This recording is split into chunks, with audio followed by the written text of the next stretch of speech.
Good evening, everyone. Hey, welcome to Live Lessons. Hey, I'm Steve Krenz. We are coming at you live all the way from Nashville, Tennessee, Music City, USA. I hope you are doing well. It is Jazz Appreciation Month, and so I thought we would focus this month on jazz learning. We talked last time, a couple of weeks ago, on about how to learn a jazz standard. And we are going to dive into a couple of those concepts a little bit further that we just touched on back then. So these are some of the most important concepts that I use every time I solo. So there is a PDF that goes along with tonight, so make sure and take a moment to download that. The link is in the YouTube description down below. All right, to get us started off with, I thought I would do the tune, There Will Never Be Another You. And it is in the key of E flat, right out of the real book, and this is the real book track that's going along with it. It was first published, I've got it here in my notes, published in 1942 by a wonderful songwriter. His name was Harry Warren. This was for a long-forgotten musical called Iceland, one of the first musicals that came out right as we were entering World War II. And there was a bunch of musicals that came out right around that time. This was one of the earliest ones for that. It's long since been forgotten, and many of the songs have been forgotten, but the one song that remained and became almost immediately a standard in the jazz repertoire was the song There Will Never Be Another You. So Harry Warren, great songwriter, he wrote a lot for film. So he was nominated for, I think, 12 different Oscars. He won 3 of them. He wrote songs like Jeepers Creepers, Chattanooga Choo Choo. What was the other one? I Only Have Eyes for You. Just a lot of classics that he penned. So this is one of them. So There Will Never Be Another You. Let's get the track going and open us up.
Hey, I'm Steve Krenz for Guitar Gathering. Thanks for joining us on this lesson about jazz soloing, how to create a better jazz solo. I'm going to remind you of a couple of concepts that I use all the time in creating a jazz guitar solo based off of not the notes that are on the chord in front of you, but some chord substitutions that go along with that. So there's some rules that we're going to cover, about 4 main rules, and then I'm going to get you into a couple of bonus ones as well to give you some ideas for soloing. There's a PDF that goes along with this lesson. The link is in the YouTube description down below, so take a moment to download that, and let's dive right in. For jazz soloing, I can approach it lots of different ways, and we talked last time, different ways that you can approach soloing. So I thought we would kind of unpack some of that and talk about a way that I use a lot, which is soloing by using chord substitutions. So basically there's 4 types of chords in jazz. There's the major 7th, there's the minor 7th, there's the dominant 7th, kind of a G7, C7, something like that. There's a minor 7 flat 5, also called a half diminished, minor 7 flat 5, and that is basically the 4 food groups of types of chords that you're going to see in jazz. Major 7ths, minor 7ths, some type of dominant 7th, and then half diminished, fully diminished, that whole area of chords as well. So there's chord substitutions that go along with this. So here's basically the overall idea. Let's say I have a C major 7th written on my chart that I'm trying to solo over.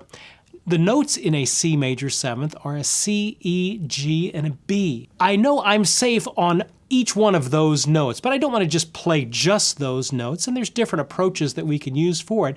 One of the things that makes it sound a little bit more jazzy is when I emphasize the color tones. These are the notes that are higher, so instead of like a C major 7th, I might make it a C major 9th and add that D to it. I might make it a C major 13th and add an A to it. These ornamentations on the chord are what make jazz interesting. So there's a C major 7th, but I can make it a C major 9th, C major 13th. I can even add some non-diatonic tones, maybe a C major 7 with a flat 5. All these little ornamentations we're adding to the chord are wonderful, and they add such great depth to the chords, but how can I apply that same principle with the soloing and with single notes? So here's an easy way to do that. So I'm going to give you 4 different rules. I'm going to give you a couple of bonus ones as too, but 4 different guidelines for a major 7th chord. Let's talk about major 7th chords first.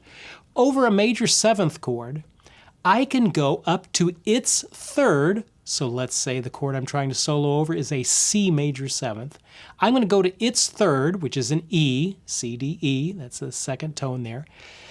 And I'm going to make it a minor 7th. So over this C major 7th, I'm not going to play C major 7th, I'm going to play E minor 7th.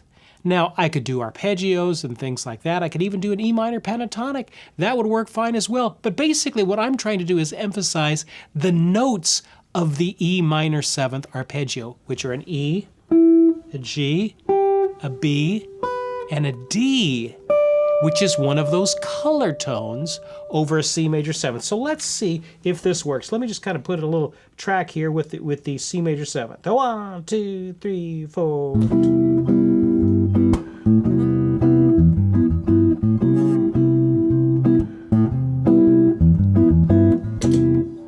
Okay, so now let me add the track. Now if I played C major 7th notes, it sounds like this.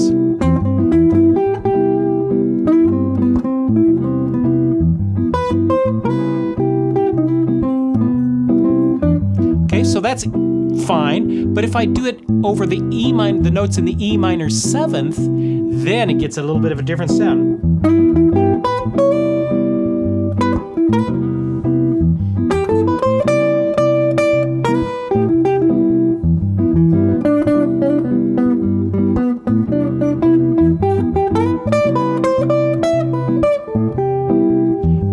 E minor pentatonic.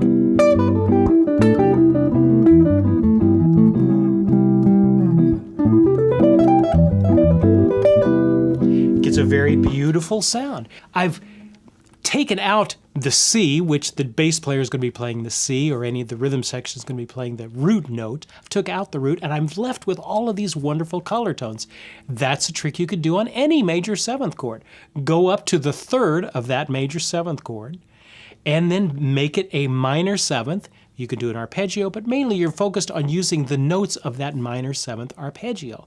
Let's give you another practice. So let's say I was wanting to do a G major seventh. A G major seventh is the chord that I'm going to solo over. Okay. Over a G major seventh, what's its third? A B. And so I'm not thinking G major seventh, I'm going to be thinking B minor. Let me clear this out. Let me get a little groove going in G major seventh.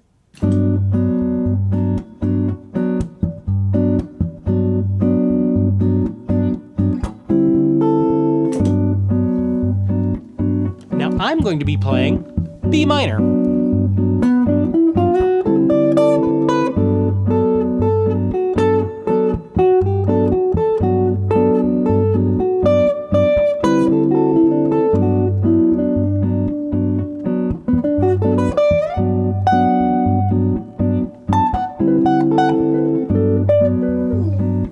A very pretty way to solo over a major seventh type chord.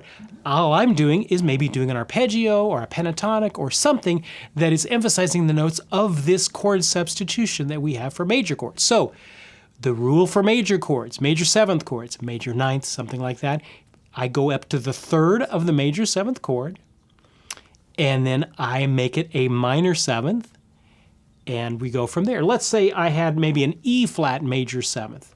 Well, an E flat major seventh, I would then solo over a, go up to its third, G, and make it minor seventh. I would solo a G minor seventh. So over an E flat major seventh, I'm thinking G minor seventh and playing my G minor seventh licks, and it sounds fantastic. You're going to sound immediately like a jazz player because I'm hitting all of these color tones, and don't tell anybody, but what you're doing is just substituting this chord substitution over that particular chord change. It's an easy way to get into some soloing ideas. Okay, so that's trick number one. For major seventh chords, I go up to its third, make it a minor seventh. What about minor? For a minor seventh chord, I go up to its third. Now remember, in minor, the third is going to be flatted. So if I have, let's say, a C minor seventh, its third would be the flatted third, so it would be an E flat. And I'm going to flip it just like I did before. So for a major seventh, I do minor seventh. For a minor seventh, I'll flip it and do a major seventh. So over a C minor seventh, I'm going to be playing the notes of an E flat major seventh, which is an E flat, G, B flat, and a D, which is going to hit all the sweet sounding color tones of a C minor seventh. Don't believe me? Here we go. Let's try it. Let me clear out my groove here, and I'm going to play C minor seventh. Ready, 2, 3, 4.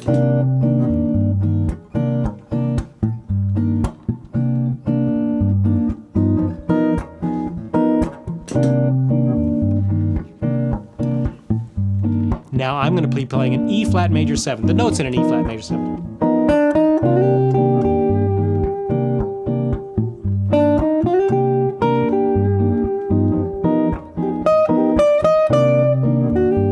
I immediately sound jazzy.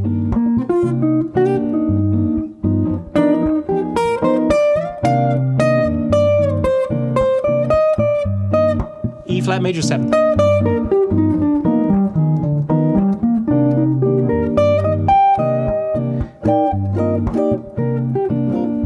Hey, what was all that? I'm just doing E flat major seventh chords.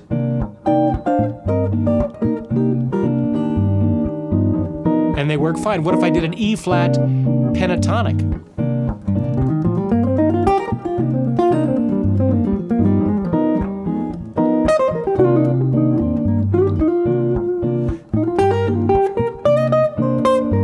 Maybe throw in a little blues note.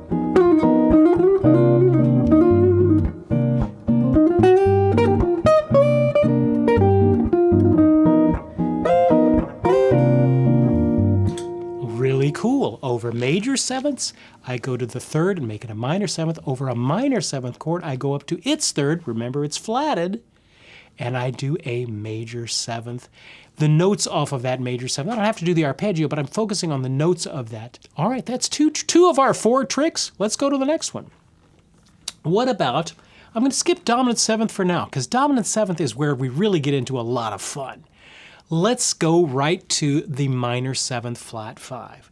Okay, so what can I solo over a minor 7th flat 5? So let's say maybe I have a C sharp, minor 7 flat 5. Oh my goodness, what on earth can I solo over that? All right, there's a rule for that. I don't have to think about all that. I've got a little rule for it. Here's the deal. I go up to not its 3rd. For this one, the rule, I go up to its 5th. But remember, on a minor 7 flat 5, the 5th is flatted. So a C sharp minor 7 flat 5 has these 4 tones, a C sharp, an E, a G, and a B.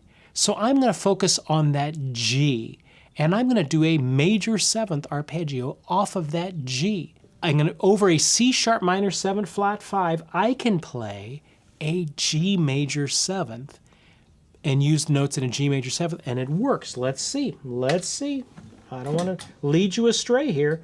Let me get a C sharp minor 7 groove going. Ready, 2, 3, 4.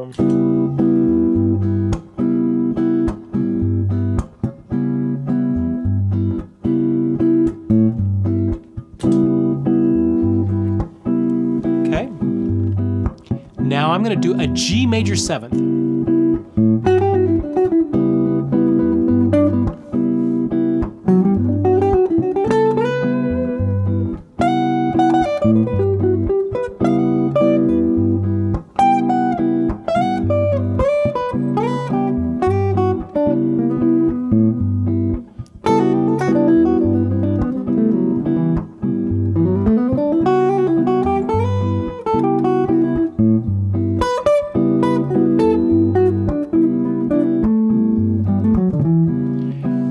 Isn't that cool how we can superimpose other tones? So I don't have to learn all of these different, ninths and 13ths and all that sort of stuff. All I'm doing is basically doing 4-note arpeggios and using the notes from these 4-note arpeggios, these 7th type arpeggios, but I'm superimposing them in different places, and it gets a really cool sound. So let's review. Over major 7ths, I go up to its 3rd and do a minor 7th. Over a minor 7th chord, I go up to its 3rd, which is flatted, and do a major 7th arpeggio, and that works fine. Over a minor 7th flat 5 type chord, you would think a very difficult chord to solo over, is go up to its 5th, remember it's flatted though, and then I build a major 7th arpeggio, use the notes off that major 7th arpeggio, and it hits all of the right tones.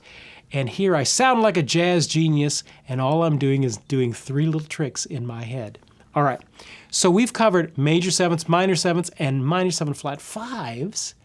What can we do for dominant 7ths, C7s, G7s, G9ths, F13s? What can we do with this dominant side of the family? All right. Dominants are where all the fun can happen, because I can play, I've got all kinds of tricks I can do over dominant 7th chords. Let's look at the most basic one here first. Let's say I've got a C7. Okay, just think with me. The notes in a C7 are a C, E, G, and a B flat.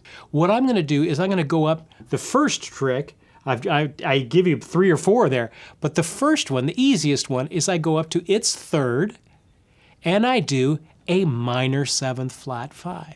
So over a C7, I would go up to its 3rd, an E, and do a minor 7th flat 5, play the notes in an E minor 7th flat 5, which are an E, a B, an E, a G, a B flat. Okay, those are already in the C7, but then I add this D, which is this color tone. Let's see how that sounds.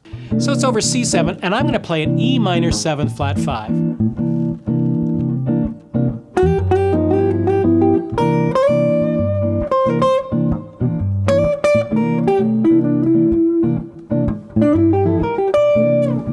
Right up at E minor 7 flat 5 arpeggio.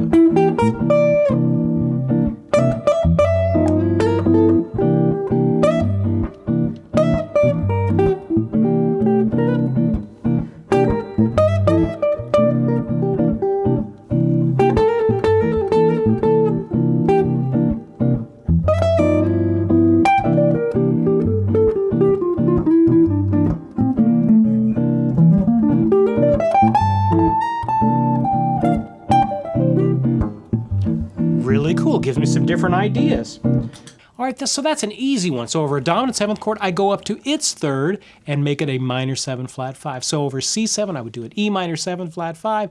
Over, what do I have here, a G7? What would I do over a G7? Think about it. I go up to the 3rd of the G7, G, A, B, and I make it a minor 7 flat 5. So over a G7, I would play a B minor 7 flat 5. Let's do another one. What if over an F7, what would I do? I go up to its 3rd, an A, and play the notes in an A minor 7 flat 5, which are an A, C, E flat, and a G. Oh my goodness, Steve, how do you know this?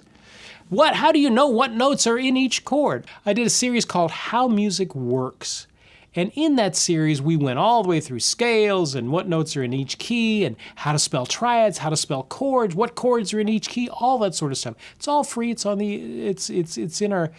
our channel there in one of the playlists there, the How Music Works thing. I would encourage you to go through. There's a huge PDF that comes along with that. All sorts of worksheets and workouts and all kinds of stuff. There's like 8 or 10 videos in that whole series. It's all free. Learn about your craft, about what we can do here. Because what you know, a nickel's worth of music theory, a lot of good, fun things you are starting to be able to do. All right, so that's one of them. Over C7, I can do an E minor 7 flat 5. But here are some other fun things that I can do. Look at these bonus substitutions there on page 2. Over a dominant 7th chord, over C7, I could go to its 5th, which is a G, and make it a minor 7th. So over a C7th, I can play a G minor 7th. All right, so let me get a little bit better of a C7th groove here. I got a little confused there. So let me do a little bit better of a C7th groove. 1, 2, 3, 4.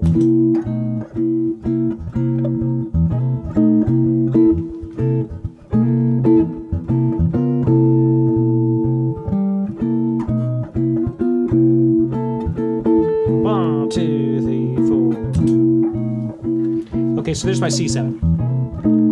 Now, I can play the E minor 7 flat 5, which is what we just did.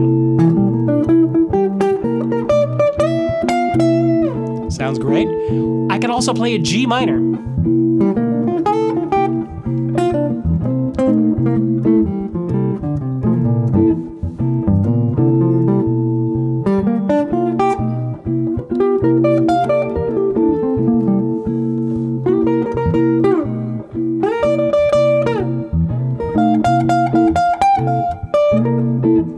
So it twists the ear a little bit differently of how I could do it. Why does this work? Turn this down a little bit. I want to keep it going though. What? C7, there's only one key that a C7th is in. That's the key of F. So in jazz, you see a lot of 2 5s, 2 minors going to 5. Well, in the key of F, a 2 minor would be a G minor, and the 5 would be a C7. So those two chords are kind of linked together. So I could play a G minor 7th over a C7th. So I really could play anything in the key of F. So let me just play in the key of F.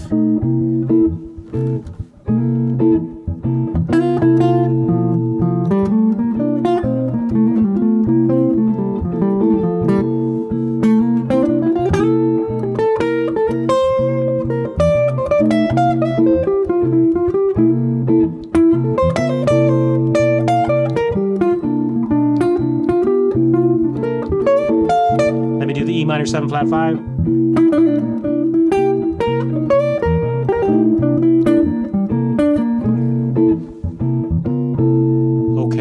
Okay, all right. That's got some things happening there. Different sound between the two of them. Okay, different things I can do. Different options that I can do. Let's do another one. Over a dominant 7th chord. Look at the next one down there. I can go to the flatted 7th. Oh my goodness. Below the root, we call this in the biz a subtonic, because tonic is the root. This is a subtonic. So we're going to go a subtonic. And I'm going to go a full flatted 7th below the root. So this is a whole step below the root. So in a C7th, I'm going to play a B flat, and I'm going to make it a major 7th. So over a C7, I'm going to play now a B flat major 7th. Can it work? Oh my goodness, let's see. B flat major 7th.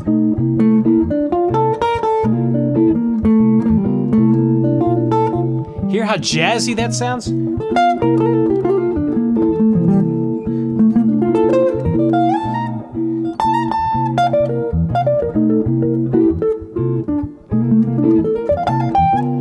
Right over a B flat major 7. Why does that work? Because a B flat major 7th is in the key of F. Do you see how this thing is starting to all come together? The jagged pieces of your knowledge are starting to come together.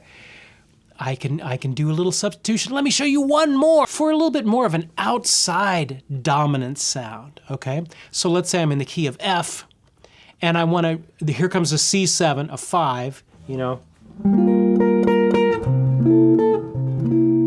And I want to sound a little bit more outside, a little bit more chromatic. One of the things is I can do is I can go up to a C sharp, a half step above the C, and I'm going to play a diminished arpeggio.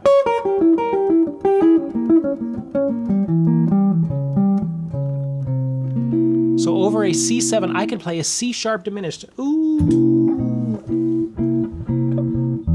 Okay, so let's do the minor 7 flat 5 first, E minor 7.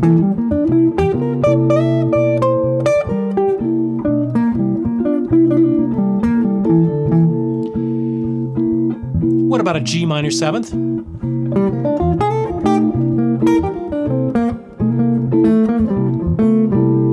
What about a B flat major 7th? That was the next one.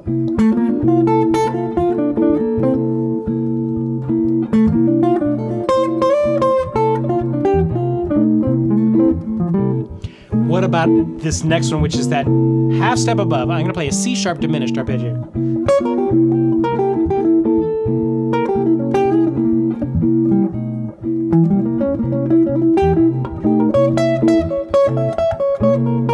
Hear how it sounds a little bit more outside?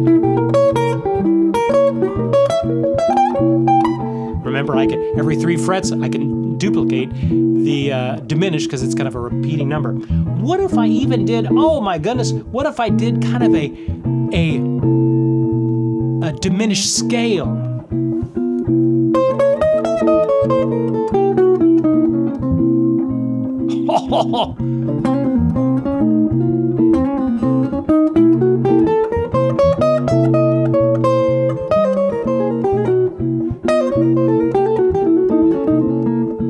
Sounds really outside. Oh my goodness, he's Miles Davis. I'm not. I'm doing a diminished scale, which let me show you. It's you know, oh my goodness, it's a whole new scale. No, I think of it like this. I'm just a single-celled amoeba when it comes to these things. So I'm just going to think of it as a simple finger pattern. Here's my finger pattern. 1, 2, 4. And then I'm going to start on the C and go 1, 2, 4. On the next one, I'm going to go 1, 3, 4. So on the first string, I go 1, 2, 4. On the second string, I do 1, 3, 4. On the third string, I'm back to 1, 2, 4. On the fourth string, I'm going to do 1, 3, 4. So I'm not thinking of all these different notes and tones and stuff. I'm just going 1, 2, 4, 1, 3, 4, 1, 2. So it's starting from the top, it's 1, 2, 4, 1, 3, 4, 1, 2, 4, 1, 3, 4. B flat, C, D flat, E flat, E, G flat, G, A, B flat, C, D flat, E flat. I could even maybe sneak up here to this E too. And listen how outside that sounds.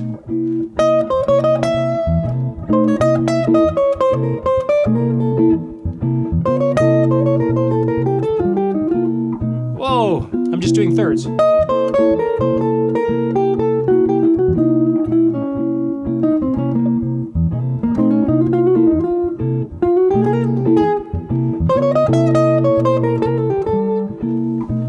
Sounds incredibly wild. Oh my goodness, he's a music theory genius. No, all I'm thinking is 1, 2, 4, 1, 3, 4, 1, 2, 4, 1, 3, 4.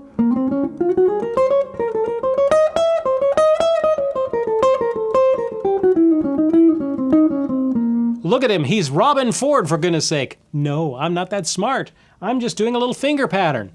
All right, so all of the fun things I can do over a dominant 7th chord. My gosh, I gave you 3 of them. Over a dominant 7th chord, I can go up to its 3rd. Over C7, I can do an E minor 7 flat 5, do the minor 7 flat 5. Over a C7, I can also go up to its 5th and do a minor 7. So over C7, I could play a G minor 7, use the notes off of a G minor 7th.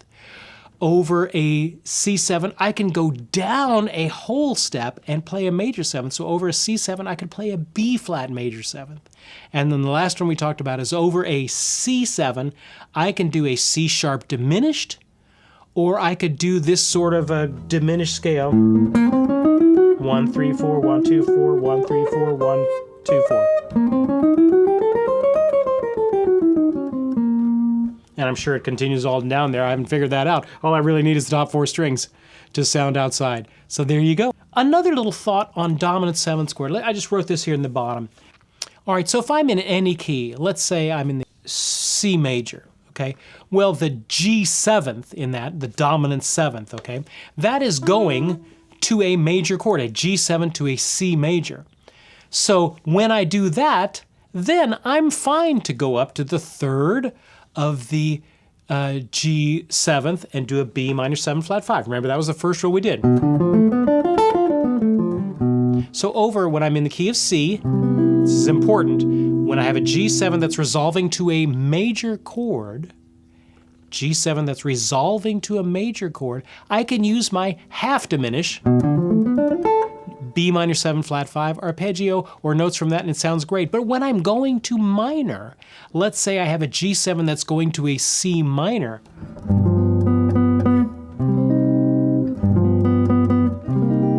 Let's say I have that sort of a situation.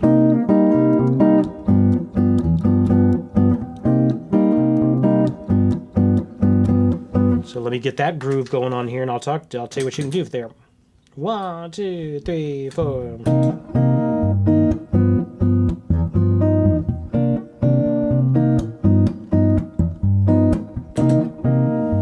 Okay, all right.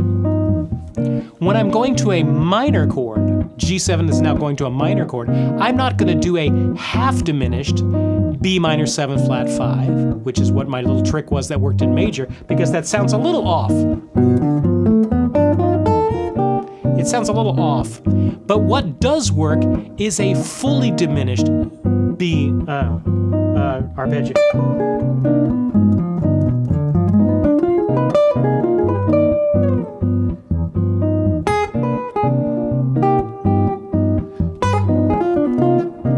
It's just coming so quick.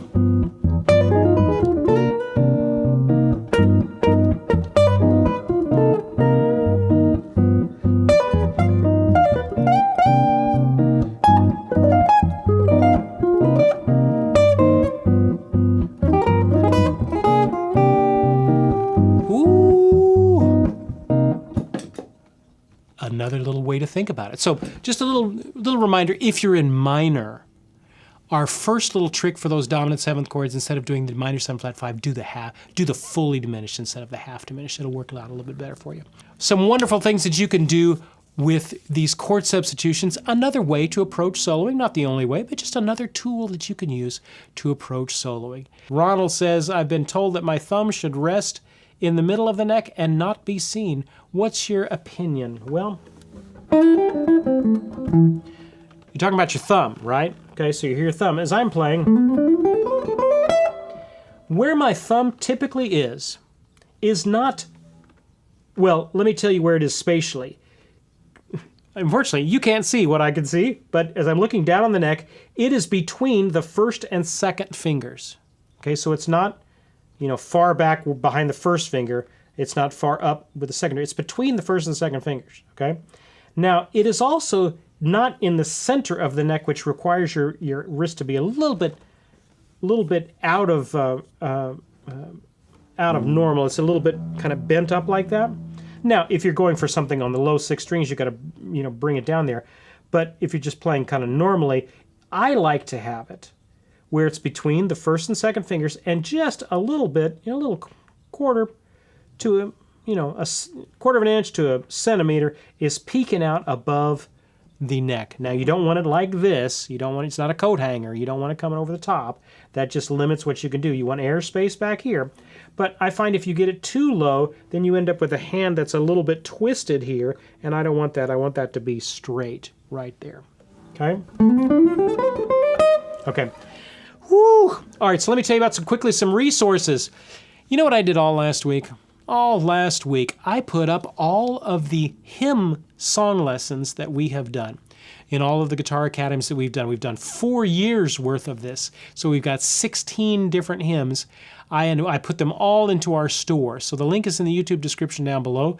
So if you are interested in just getting, a specific song, we've got Blessed Assurance, How Great Thou Art, Great is Thy Faithfulness, Amazing Grace, 'Tis So Sweet, Come Thou Fount. We've got, so many. This Is My Father's World, just so many classics, hymns, and you get the full lesson. I teach you the melody, I teach you the chords, I teach you how you would play it out of a hymn book, I teach you if you're doing it a solo, I give you solo guitar arrangements. If you're interested in any of the hymns, we've got all of them now. I hope to do this with all of the songs that we've done song lessons in the future, but it does take some time. So last week I did all of the hymns, so all of those are in there. Check it out. The link is in the YouTube description down below, and check it out for the full lesson on it. You get backing tracks, the video, the PDF with all the examples on it. And I challenge you to find better resources, printed resources with instructors. That's the thing. There's a lot of guys doing what I do, and a lot of guys are doing it well. A lot of guys aren't doing it well.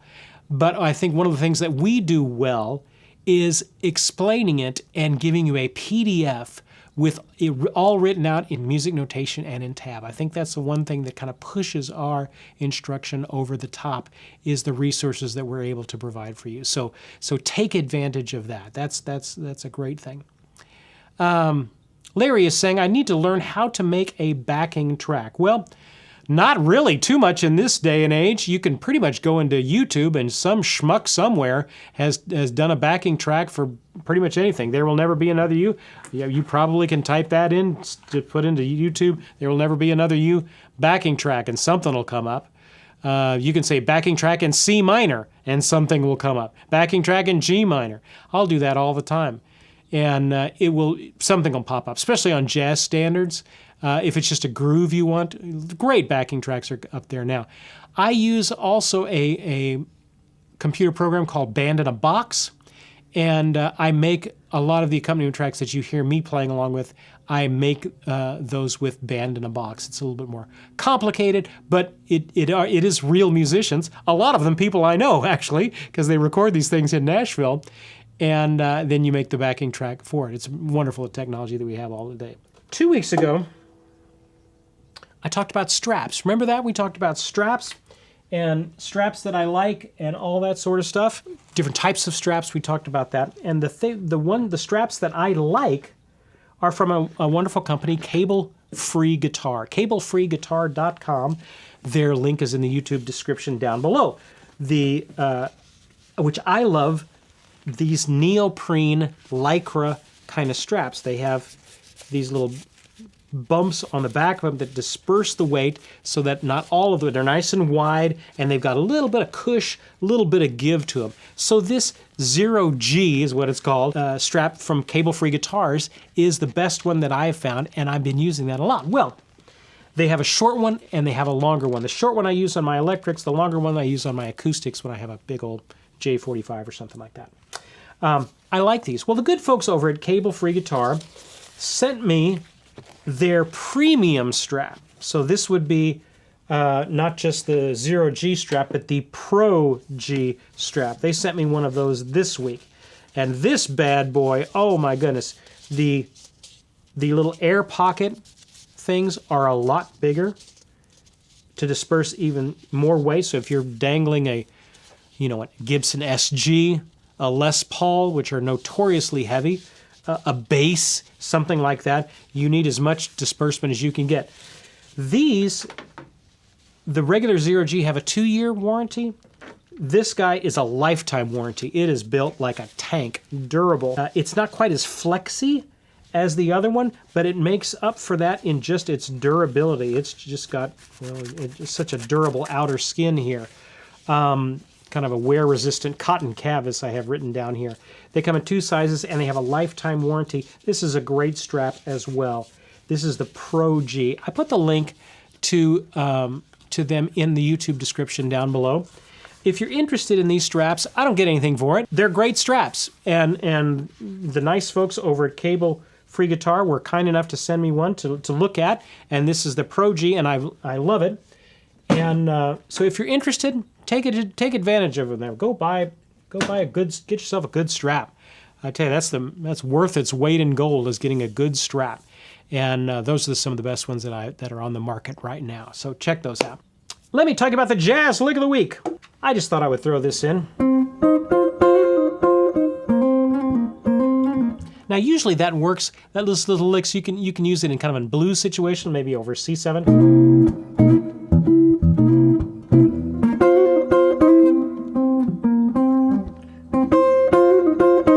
But what I want to talk about is using it over a minor 7th chord.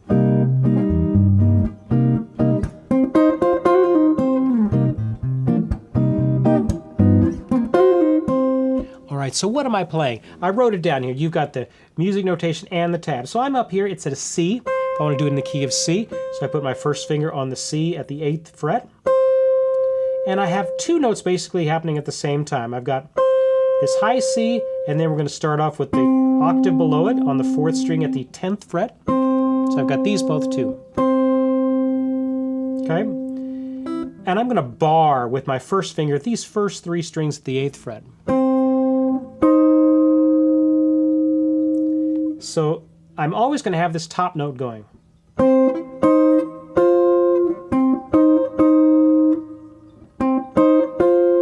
Add my 3rd finger here at the 10th fret, a little F there, and then I'm going to do a little hammer-on pull-off.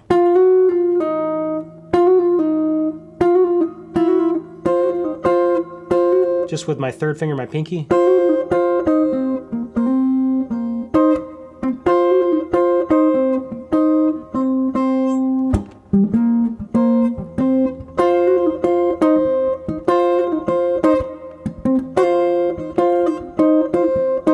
And the key is this kind of little double stop with that high C on it. So if I get a C minor groove going,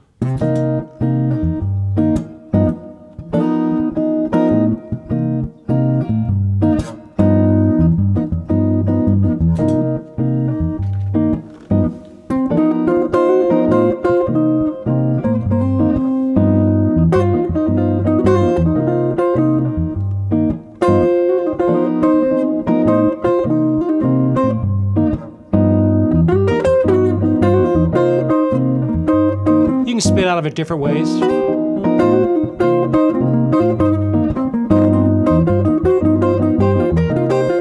Just kind of mess around with different pentatonic notes.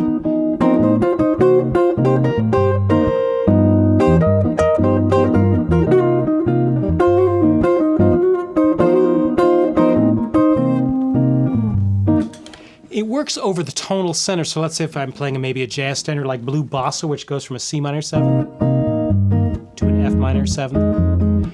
Over the F minor 7th, I wouldn't do that on the F. I wouldn't do that. I would still stay on the C, and it will sound best doing it that way, staying in the tonal center, not going to the various chords within the key. So if the overall tonal center is a C minor, then I would play my lick in C minor no matter what the chord is. John is saying there are leather straps from Anthology Gear. Yeah, there are a lot of good strap makers out there. John also mentioned Neotech makes a stretchy one as well, and I have a Neotech one as well. This is from a couple of years ago. I've got the Neotech, and now I'm currently using the cable-free guitar ones. So I like the neoprene ones. Boy, I just hate doing a regular strap anymore. I'm just sorry. I've just played too many gigs and had too many guitars hanging off me. You know, I play at church with a fantastic guitarist, Kevin, and he used to play for Montgomery Gentry and Richard Marx's band. and he used to be guitar for that. And so he's telling me now about all of the shoulder issues he's had. He's retired now, just stopped touring and all that sort of stuff, toured for his whole professional life. Now has just recently stopped, and telling me about all the back and the shoulder issues he's having. That's what happens when you have a 15-pound guitar hanging on you for 30, 40 years. You start getting some problems. So take care of yourself. I wanted to encourage you a little bit and let you know of an opportunity that's coming up regarding our inner game of guitar. The inner game of guitar. I hope you all have enjoyed these little moments, little minutes at the end of the lessons for that. We've covered some wonderful topics, but one of them I wrote down for this time is take your learning seriously. Take your learning seriously. You know, there's 100 guys that go, I'd like to learn how to play guitar. They may watch a video or two. They may, even thumb through some guitar magazines or whatever, or buy some things off of Sweetwater, and they're always trying to buy the newest pedal, stuff like that. For 101 of those guys, you'll probably get maybe 3 to 5 that are actually serious about learning. And I would encourage you to, if you really want to get better, and not just dream of being a better guitar player, but actually become a better guitar player, there's certain things that you have to do. One of the things is you need to practice consistently. Not just once a week. I grab my guitar and I kind of play through my tunes that I've played through for the last 30 years. No, you're not doing any good. Practice consistently. You really want to get better? Take 15 minutes at the beginning of each day, at the end of each day, 5 out of 7 days of the week, and start making some stinking progress on your instrument. It's a lot of fun when you get a little bit better on your instrument. But Steve, I don't know what to do. I don't know what to practice. Well, I've put out a ton of good information here, but I want to let you know one thing. I've kind of made some changes in my schedule, and I've kind of had a few lessons that I have done kind of one-on-one Zoom coaching sort of things, and I've got a couple of regular students for that, but I could really handle up to about 10.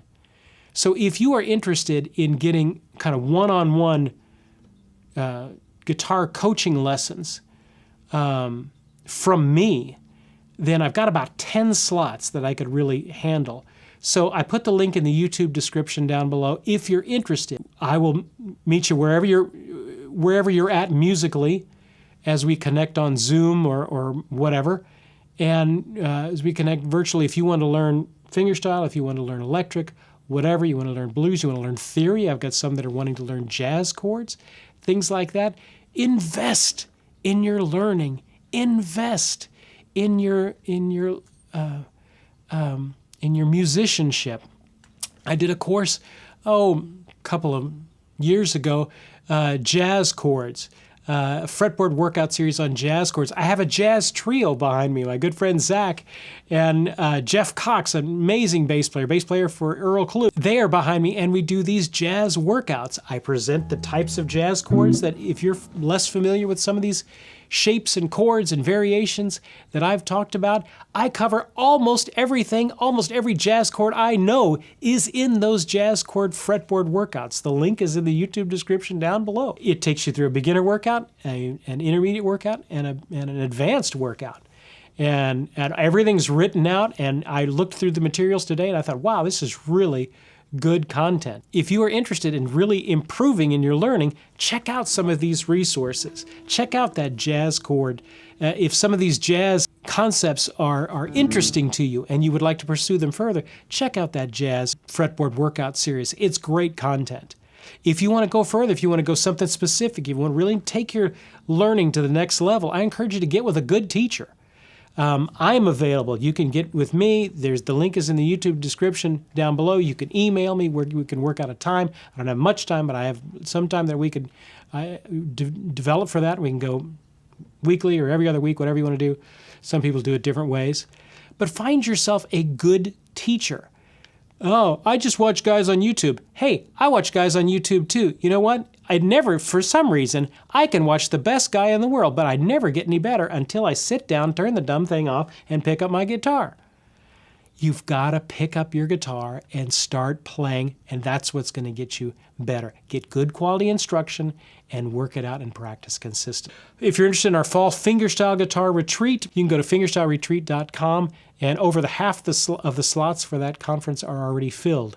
So if you're interested in that retreat, coming here to Nashville, hanging out, everything is paid for. Your food, your room and board, all that stuff is paid for, along with getting to see all the amazing people that are part of that. So let me play a little bit of Body and Soul for you, an old jazz ballad that I learned a long time ago, and I'm kind of elaborated on the arrangement. Learned this in high school, and I've kind of elaborated along this. So this is a little bit of Body and Soul.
Keep up the great work in your learning. I'm Steve Krenz for Guitar Gathering, and we will see you guys next time.